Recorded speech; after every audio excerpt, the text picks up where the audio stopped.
자, 오늘은 창세기 89번째 왜 하나님은 얼굴을 숨기시는가 라는 제목으로 말씀 나눌게요.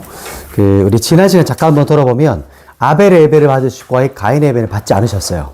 왜냐하면 아벨은 전심, 그러니까 전인격을 담아서 믿음으로 하나님께 예배를 드렸고 구별됨과 피 흘림의 제사가 있었지만 가인은 반대였어요. 그런데 오히려 가인이 아벨에 대한 분노, 그 빛을 싫어하는 어둠의 특징이죠. 죄인의 특징. 그래서 쳐 죽였어요. 그러나서 하나님께서 아벨을 찾으셨는데 어디 있냐? 그리고 네가 무엇을 했느냐? 땅에서 어떤 소리가 들렸어요? 피의 호소, 짜크. 그 부분을 지난주에 삼켜봤고, 그럼으로 인해서 죄의 결과가 영향력이 어떤 거였어요? 아무리 노동해도, 일하고 경작해도 땅에 열매를 내지 않은 거예요. 그리고 가인은 유리방어하는 인생. 나그네가 아니라 방랑객처럼 살아가는 인생이 됐다고 얘기했어요. 오늘은 이제 본문에서 그러니까 죄의 조주를 들었잖아요. 말씀을. 그리고 나서 가인이 어떻게 반응하는가. 그 부분을 한번 살펴볼 겁니다. 우리 한 말씀 한번 읽어볼게요. 창세기 4장 13절. 창세기 4장 13절을 같이 읽습니다. 시작. 가인이 여호와께 아뢰되 내 재벌이 지기가 너무 무거우니이다. 아멘. 첫 번째 보면 내 죄벌이 너무 무겁습니다. 이렇게 고백해요. 하나님, 제가 당해야 되는 죄의 벌이 너무 무겁고 너무 고통스럽습니다. 이렇게 고백하거든요. 그러니까 죄의 벌이라는 것은 이게 죄책감과 연결되어 있어요. 죄책감. 그러니까 죄의 결과이자 죄의 영향이 가장 먼저 누구한테 먼저 시작되죠? 자기 스스로. 내 안에서 나를 책망하는 그게 바로 죄책감이거든요. 이게 양심의 소리인데 그러니까 죄로 인한 첫 번째 무게는 죄책감이에요. 그러니까 최초의 죄의 고발자가 바로 자기 자신인 거죠. 우리가 한번 생각해보면 이런 거예요. 우리가 뭐 어떤 큰일을 당하거나 아니면 너무 아프거나 뭐 갑작스러운 뭐 어떤 일들이 닥칠 때 사람들이 자연스럽게 자신의 죄를 기억해요. 그것 때문에 그런가? 하나님, 이 죄를 제가 회개하지 않아서 그런 건가요? 막 이런 어떤 생각들을 하거든요. 그러니까 지난 시간에 땅의 호소함과 열매 맺지 않는 저주가 일어나고 나서 오늘 가인의 반응을 보면 그러니까 죄의 짐이 너무 감당하기 무겁습니다. 이렇게 말해요. 그 죄의 결과, 그 징계를 듣고 이제 14절에 가인이 이어서 또 말해요. 한번 읽어봅시다. 자, 창세기 4장 14절 같이 읽습니다. 시작. 주께서 오늘 이 지면에서 나를 쫓아내시온 즉 내가 주의 낯을 배웁지 못하리니 물은 나를 만나는 자마다 나를 죽이겠나이다. 아멘. 땅에서 쫓아내시고 주의 얼굴을 숨기시면 이렇게 말해요. 제가 땅에서 어떤 사람이 돼요?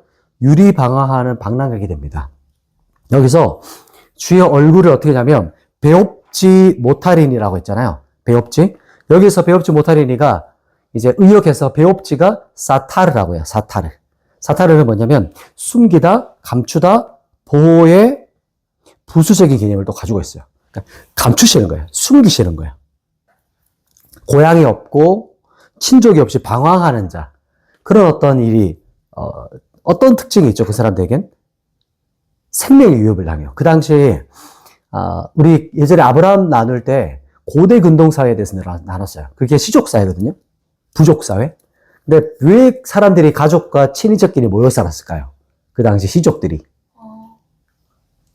왜냐하면 그렇게 모여 살지 않으면 자기의 모든 재산을 다 뺏기고 그와 함께 생명의 위협을 받기 때문인 거예요. 그러니까 이때도 그랬는데 그전에 당연히 그렇겠죠. 가인이 자기 혼자 땅을 유리방어하면 재산 빼앗기는 거는 말할 것도 없고 제 생명조차 보상받지 못합니다. 이렇게 고백하는 거예요. 그래서 주의 보호하심과 울타리에서 어떻게 하는 거예요? 벗어나는 거예요. 그것을 말하는 거예요. 어떤 결과가 일어나는지 가인이 그것을 너무 분명하게 알고 있었어요. 그리고 한번 우리 그 다음 또 볼 텐데 그러면 왜 하나님께서 가인에게 얼굴을 가리셨을까요? 왜 숨기셨을까? 그 부분이에요. 오늘 보면 이렇게 또 질문할 수 있어요. 왜 하나님께서 가인에게 얼굴을 숨기실 수밖에 없었을까? 그 말씀이 바로 이사야서 말씀을 읽어볼게요.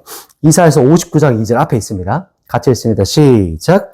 오직 너희 죄악이 너희와 너희 하나님 사이를 갈라놓았고 너희 죄가 그의 얼굴을 가리어서 너희에게서 듣지 않으시게 함이니라. 아멘. 하나님과 우리 사이를 갈라놓은 것이 뭐라고요? 그렇죠. 죄악. 하나님과 우리 사이의 얼굴을 가리고 듣지 않게 하시는 것. 그게 바로 죄악이다. 이렇게 성경이 말해요. 즉 뭐죠? 나의 죄 때문에 하나님께서 우리를 바라보실 수가 없는 거예요. 우리를 보고 싶은데 얼굴을 돌릴 수밖에 없는, 그게 바로 우리 안에 있는 죄. 왜냐하면 하나님께서 죄를 미워하시고 하나님의 죄를 심판하시는 분이시기 때문이에요. 그래서 얼굴을 가려서 이게 뭐죠? 사타르, 숨기다, 감추다라는 뜻이죠. 그래서 가인의 죄가 하나님조차도 우리를 보호할 수 없게 만드는 거예요. 이 가인이 했던 그 죄라는 것이. 그러니까 죄라는 것이 이렇게 얼마나 무섭고 치명적인지 우리가 보게 되는 거죠. 오늘 본문 보면서 우리가 하나님의 얼굴을 배웠고 또 하나님의 임재를 우리가 경험하고 주님 안에 거할 수 있다는 것이 얼마나 큰 은혜고 특권인지를 우리가 깨달아야 돼요. 그래서 특별히 우리가 어떤 사람이 됐죠? 하나님의 자녀가 됐어요. 자녀가 됐다는 말은 하나님의 보호하심, 하나님의 이렇게 안아주심 가운데 있다는 거예요. 아버지가 되신다는 거예요. 그게 얼마나 큰 은혜이고 감사인지를 기억하면 좋겠습니다. 오늘 말씀을 정리할게요. 첫 번째, 우리가 내 죄가 너무 무겁습니다.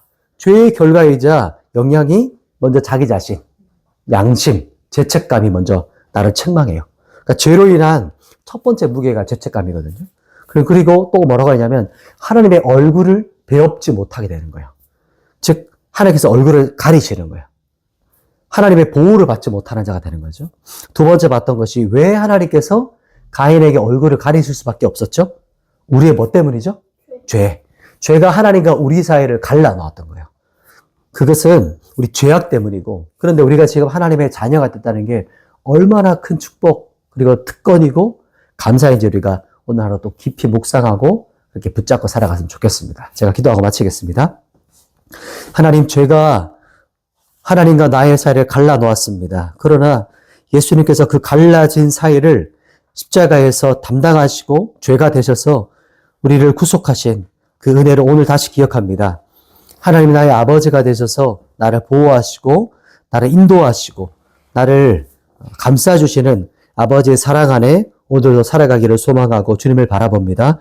예수님의 이름으로 기도드립니다. 아멘.